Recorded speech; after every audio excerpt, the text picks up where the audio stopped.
मेरा नाम सोनू कंवर, कक्षा 7 है। कलयुग समाज के अशुभ लक्षण।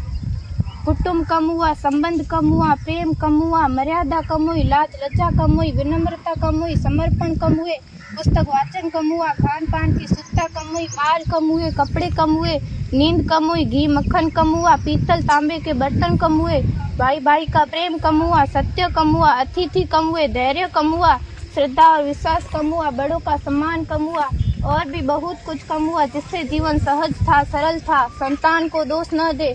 बालक या बालिका को इंग्लिश मीडियम में पढ़ाया, अंग्रेजी बोलना सिखाया, बर्थडे और मैरिज एनिवर्सरी जैसे जीवन के शुभ प्रसंगों को अंग्रेजी कल्चर्स के अनुसार जीना ही श्रेष्ठ माना।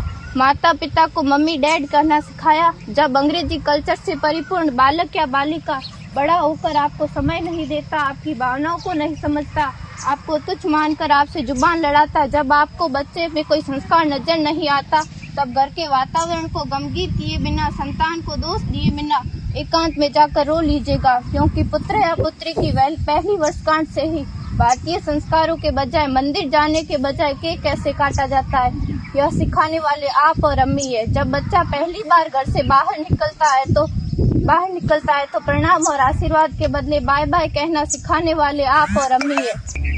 हम परीक्षा देने जाते समय इष्ट देव बड़ों के पैर छूने के बदले बेस्ट ऑफ लक कहकर परीक्षा भवन तक छोड़ने वाले आप और अम्मी है। बालक या बालिका के सफल होने पर घर में परिवार के साथ बैठकर खुशियां मनाने के बदले होटल में पार्टी मनाने की प्रथा को बढ़ावा देने वाले आप और अम्मी है। बालक या बालिका के विवाह के पश्चात कुल देवता देव दर्शन भेजने से पहले हनीमून के लिए फॉरेन टूरिस्ट स्पॉट भेजने की तैयारी करने वाले आप और अम्मी है।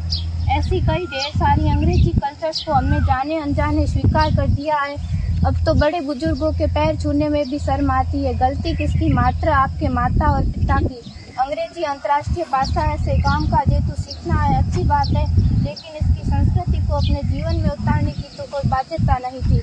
अपनी समृद्ध संस्कृति को त्याग कर नैतिक मूल्यों, मानवीय संवेदनाओं से रहित अन्य सभ्यताओं की जीवन शैली अपनाकर हमने क्या पाया? अवैध संबंध, टूटते रिश्ते, व्यसन युक्त धन, थके हारे मन, छल भरे रिश्ते, अनुशासनहीन संतानें, असुरक्षित समाज। एक बार विचार जरूर कीजिएगा कि संस्कारवान पीढ़ी क्यों आवश्यक है।